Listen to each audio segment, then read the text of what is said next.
In a blind test, do you reckon you could spot the difference between a remake and an OG boot? Like, how good are companies at making these boots match up to what we remember? Are they scamming us and changing details? Or are they really going to lengths to get these spot on?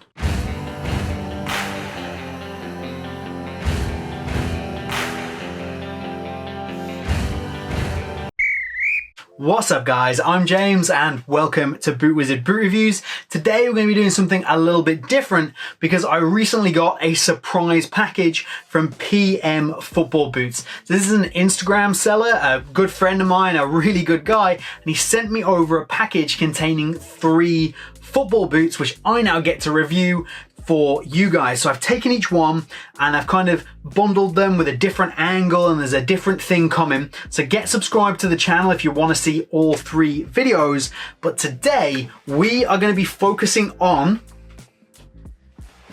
these beauties. So this is an OG pair of Nike Total 90 laser ones. And what I thought it would be fun to do today is to take these laser ones and see if we can nitpick a little bit, go full boot head and compare them to these. So this is my pair of T90 Laser 1 remakes. How close were these 2 football boots?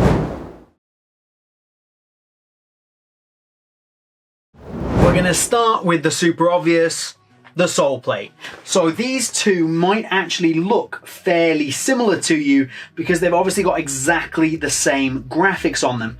But you will notice that you've got the swoosh here with the 90 up the top in this particular variation, where you have the big swoosh here and the 90 down the bottom. This of course also has its limited edition number because these were limited to only 2,000 pairs. So that's kind of one change just in the pure graphic. But of course, if you take a look at it, while they do look fairly similar, this is the OG plate and this is the hyper reactive plate which Nike took straight off that Hyper Venom Phantom 3, which is a much loved football boot, and they put it on the bottom here. Now I have to say that this sole plate on this boot is a fantastic little addition. I really enjoy that this is the sole plate they went for.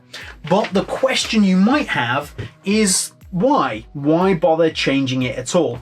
Well, I would say there's 2 reasons. The first one being that the older sole plates, they tend to just not hold up in the current modern day market. Especially on these older boots, you need to get up to at least 2010 before you get sole plates that will hold up durability wise to make them as light as companies make them now. So this is just not going to be quite as good, and it's definitely going to be an awful lot heavier. And this is the main reason that a lot of these companies switch the sole plates over. It's because the older ones are too heavy and they need to bring them to a point where they're in line with modern football boot standards. A lot of uppers, this one for example, I think could be considered good enough to be a modern football boot, but the sole plates, not so much. They would need to be adjusted. I think that this is a good sole plate in terms of traction, in terms of its stability, its flexibility, it's all pretty good.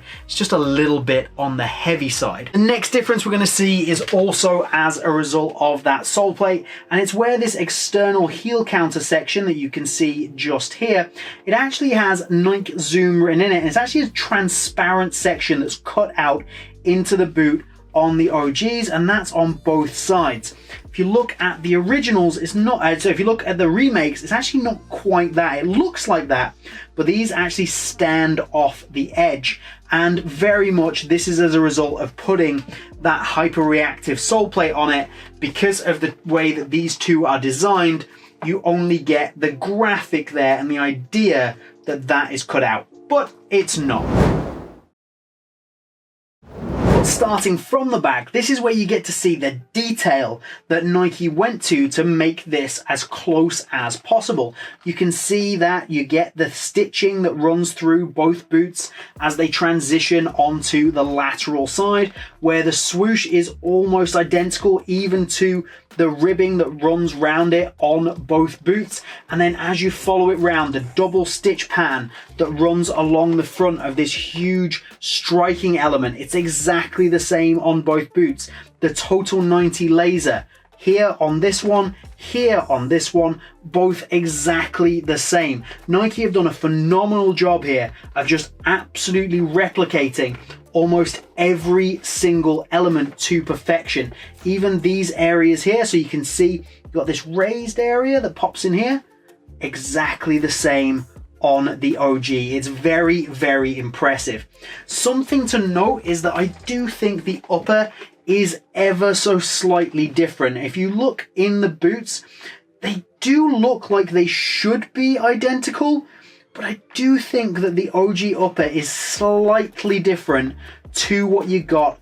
The remake upper is slightly different to what you got on the OG. It just feels a little bit different in hand, has a slightly different feel and texture to it. That could be completely in my head because I'm looking for these things, but Nike have done an awesome job to the point where it takes that much to actually look into it. If you continue, and we'll of course get to one of these key elements, this huge striking element that runs down the middle of the boot here. And you know what? It's the same. Every twist, every turn, every rib as you run through is absolutely identical all the way up into this way off center lacing system, which is done exactly the same way, which, if we're being honest, could potentially not be a great thing because it's not fantastic for giving you lockdown. But if clean striking surfaces is what you want, or big striking surfaces, I suppose it's not exactly clean, then this is going to be the boot for you. So another change Nike have made is with the insoles, and just the insole in general. Again, not a bad thing because I do think this more modern insole is better than your one you got on the original boot, which is far harder. This is much less fun than this one here, but that's one difference. The major difference between them is actually the air zoom unit. So the back of the remake actually has the air zoom unit in the insole, so it's just popped in there, whereas the OG has it in the sole of the actual boot just here. So this is the air zoom unit, supposed to provide you with additional cushioning. Now again, the reason that it's in here is because it fits in with this outsole, and with this brand new outsole it doesn't fit, so they had to put it on the insole. But everything else, the liner on the back of the tongue, the heel liner, the padding, it's all indistinguishable, easy for me to say, through both of these boots. They're just exactly the same. The length of detail that Nike have gone to here to replicate these, I think, is absolutely fantastic. So if we want to answer the question, are remakes genuinely remakes? How close are they?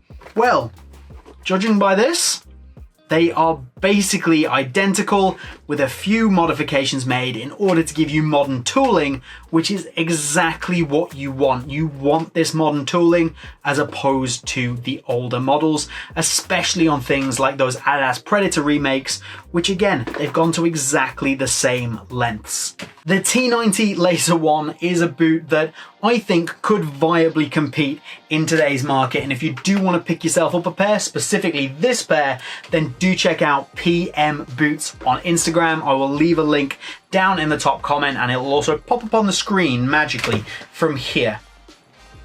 I hope that worked.